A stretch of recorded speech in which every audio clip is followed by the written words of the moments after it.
What's happening with Le'Veon Bell before we put a ribbon on this whole? Le'Veon, it was funny on Fox NFL Sunday this week. Kurt Menefee asked me the question of what's going on with Le'Veon Bell, and I said, Kurt, you know when Le'Veon's coming in? He said, no, Jay, when? I said, no, I'm asking you. Do you know when he's coming in? Because nobody knows. Every time we see a report that he's going to show up at a certain time, it doesn't happen. What I can tell you, and I reported this on Fox on Sunday, is the two sides finally had discussions last week. But what the discussions were is the Raiders, they want a 2-week roster exemption. You mean the Steelers? The Steelers want Steelers. Right. Yeah, it's all good. Steelers, I've been hitting the head a lot. The Steelers have a 2-week roster exemption and don't want to pay him, don't have to pay him for that 2-week roster exemption. Le'Veon Bell has to sign off on that before he comes in and signs his franchise tender.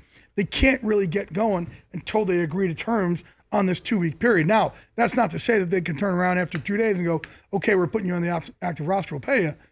But right now, they don't want to pay him for these 2 weeks. They've dug their heels in so deep. So, just again, for everyone to understand out there, so he has to come in by week 11 in order to be the free agent that he wants to be. No, he does not. No, he's already accrued enough seasons. Okay, so he doesn't have to play at all this year. No, when I understand, he doesn't have to go. So I think that was, I may be wrong. I was just explaining to me the other day.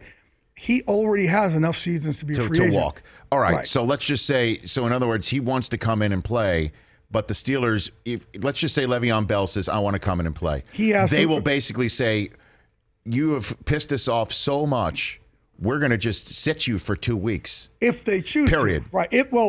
James Conner's playing his head off. But they may not. But even when he does come back in there, I don't think the players in there want it to just be handed over, taken away from James Conner either. The Rich Eisen Show, weekdays at noon Eastern on Audience.